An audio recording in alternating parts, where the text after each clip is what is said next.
Hi to all, welcome to What Next Tamil Foods. இன்னைக்கு நம்ம What Next Tamil Foodsல பார்க்க போறது ரொம்பவே டிஃபரெண்டான, இது வரைக்கும் நீங்க வந்து வீட்ல செஞ்சிருக்க மாட்டீங்க. சோ அந்த மாதிரி ஒரு டிஷ் தான் செய்ய போறோம்.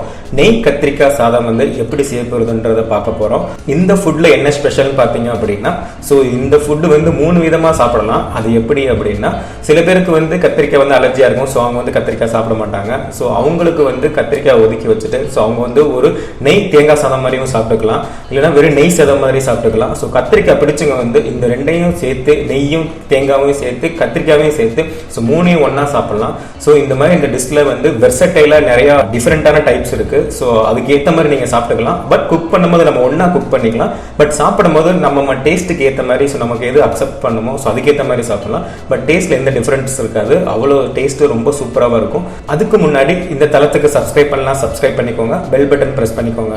வாங்க வீடியோக்கு போகலாம். தேவையான பொருட்கள் என்னன்னு பார்க்கலாம். ஸோ ஃபர்ஸ்ட் வந்து ரைஸ் குக் பண்ணி வச்சுக்கோங்க. ஸோ உங்க வீட்டில் எவ்வளோ பேருக்கு வந்து சமைக்க போறீங்களோ அதுக்கு ஏற்ற மாதிரி வந்து ரைஸ் குக் பண்ணி வச்சுக்கோங்க. கத்திரிக்காய் உங்களுக்கு தேவையான அளவு எடுத்து வச்சுக்கோங்க. ஸோ நாங்கள் வந்து இன்னைக்கு 4 கத்திரிக்காய் வந்து எடுத்து வச்சிருக்கோம். ஸோ நம்ம அதை கட் பண்ணும்போது நமக்கு நிறைய கத்திரிக்காய் வந்துடும். ஸோ அதனால 4 கத்திரிக்காய் எடுத்து வச்சிருக்கோம். பெரிய வெங்காயம் 4, பச்சை மிளகாய் 3, தேங்காய் துருவுனது 1/2 கப், நெய், கடுகு வந்து 1/4 டீஸ்பூன், சன்னா தால் வந்து 2 டேபிள் ஸ்பூன், உளுத்தம்பருப்பு வந்து 1 டேபிள் ஸ்பூன், ஜீரகம் வந்து 1/4 டேபிள் ஸ்பூன், கருவேப்பிள்ளை தேவையான அளவு எடுத்து வச்சுக்கோங்க, வெங்காய பொடி 2 பிஞ்ச் எடுத்து வச்சுக்கோங்க, அப்புறம் தேவையான அளவு உப்பு. இப்போ அந்த நெய் கத்திரிக்காய் சாதம் எப்படி செய்யறதுன்னு பார்த்துக்கலாம். இந்த மாதிரி வந்து ஒரு கடாய் எடுத்து வச்சுட்டு ஸோ அதில் வந்து நெய் வந்து கொஞ்சம் நிறையவே விட்டுக்கோங்க. இதில் அதிகமாக நம்ம வந்து ஆயில் சேர்க்க போகிறது இல்லை. ஸோ அதனால வந்து நெய் நிறையாவே விட்டுக்கோங்க. அந்த நெய் கொஞ்சம் கரைஞ்சதும் அதில் கட் பண்ணி வச்சிருந்த அந்த கத்திரிக்காய் எல்லாத்தையும் உள்ளே போட்டுருங்க. போட்டுட்டு அந்த நெய்யோட மிக்ஸ் ஆகிற மாதிரி நல்லா வந்து மிக்ஸ் பண்ணிக்கோங்க.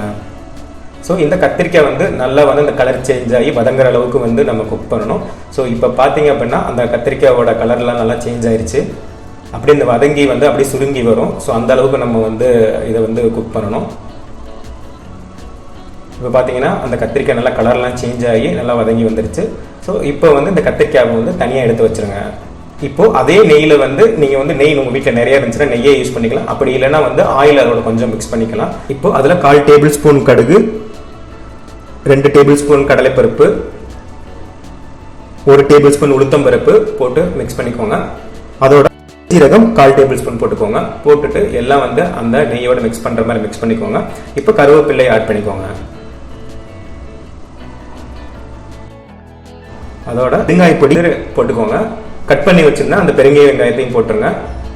போட்டுட்டு எல்லாம் வந்து நல்லா வந்து மிக்ஸ் ஆகிற மாதிரி மிக்ஸ் ஆகுற மாதிரி நல்லா வந்து மிக்ஸ் பண்ணிக்கோங்க. இப்போ வெங்காயம் நல்லா வதங்கிட்டு வருது. அது வரைக்கும் நல்லா மிக்ஸ் பண்ணிட்டு எனக்கு நல்லா வதங்குற அளவுக்கு. ஸோ இப்போ வந்து பச்சை மிளகாய் வந்து கட் பண்ணி வச்சிருந்தா பச்சை மிளகாய் வந்து போட்டு அதையும் நல்லா மிக்ஸ் பண்ணிக்கோங்க. ஸோ இதில் வந்து வெங்காயம் வந்து ஃபுல்லாக வதங்கணும் அவசியம் கிடையாது. ஒரு 50% வதங்கினா போதும். ஸோ அப்போ தான் வந்து நல்லா டேஸ்ட்டாக இருக்கும். இப்போ துருவி வச்சுருந்த அந்த தேங்காவை வந்து இதில் போட்டுருங்க. இப்போ எல்லாமே வந்து மிக்ஸ் ஆகிற மாதிரி நல்லா மிக்ஸ் பண்ணிக்கோங்க. ஸோ இதை வந்து லோ ஃப்ளேமில் மெயின்டைன் பண்ணிக்கோங்க.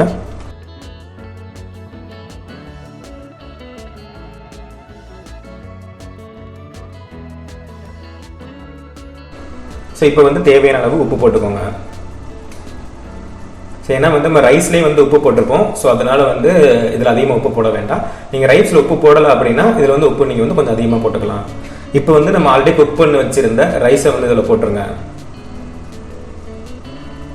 போட்டுட்டு நல்லா வந்து அந்த தேங்காய் திருவலோடையும் அந்த வெங்காயத்தோடய மிக்ஸ் ஆகிற மாதிரி நல்லா மிக்ஸ் பண்ணி விட்டுக்கோங்க. ஸோ இது வந்து லோ ஃப்ளேமில் வச்சுக்கோங்க. இப்போ வந்து நம்ம வந்து ஆல்ரெடி வதக்கி வச்சிருந்த அந்த கத்திரிக்காயும் உள்ளே போட்டு நல்லா வந்து மிக்ஸ் பண்ணிக்கோங்க. கத்திரிக்காய் வந்து நம்ம ரைஸ் போடுறதுக்கு அப்புறமும் போட்டுக்கலாம். அப்படி இல்லைன்னா நம்ம வந்து தேங்காவோட சேர்த்து போடும்போதும் போட்டு மிக்ஸ் பண்ணிட்டு அதுக்கப்புறம் ரைஸ் போடலாம். சில பேருக்கு வந்து கத்திரிக்காய் டேஸ்ட் பிடிக்காது. ஸோ அப்போ அந்த கத்திரிக்காய் எசன்ஸ் உள்ள இறங்குச்சு அப்படின்னா அவங்களுக்கு சாப்பிட்றதுக்கு கொஞ்சம் ஒரு மாதிரி இருக்கலாம். ஸோ அதனால அந்த மாதிரி இருக்கிறவங்க இருந்தாங்கன்னா நீங்கள் வந்து ரைஸ் போட்டதுக்கு அப்புறம் வந்து கத்திரிக்காய் போட்டுக்கலாம். இப்போ நெய் கத்திரிக்காய் சாதம் ரெடி ஆயிடுச்சு. இப்போ கத்திரிக்காய் பிடிச்சவங்க கத்திரிக்காவை இதோட ரைஸோட சேர்த்து சாப்பிட்டுக்கலாம். கத்திரிக்காய் பிடிக்காதவங்க வந்து ஜஸ்ட் ஒரு தேங்காய் சாதம் மாதிரி வந்து கத்திரிக்காய் ஒதுக்கி வச்சுட்டு சாப்பிட்டுக்கலாம். இந்த ஃபுட்டு வந்து கத்திரிக்காய் பிடிச்சவங்களும் சாப்பிடலாம், கத்திரிக்காய் பிடிக்காதவங்களும் சாப்பிடலாம். ஸோ நீங்களும் உங்கள் வீட்டில் இதை செஞ்சு பார்த்துட்டு டேஸ்ட் எப்படி இருக்குன்றது கமெண்ட்ல வந்து சொல்லுங்க. இந்த வீடியோ உங்களுக்கு பிடிச்சிருந்தா லைக் பண்ணுங்க, கமெண்ட் பண்ணுங்க, ஷேர் பண்ணுங்க. மறக்காம வாட்நட் தமிழ் ஃபுட் சப்ஸ்கிரைப் பண்ணுங்க, பெல் பட்டன் பிரஸ் பண்ணிக்கோங்க. அப்பதான் நாங்க பண்ற வீடியோ உடனுக்குடன் வந்து சேரும்.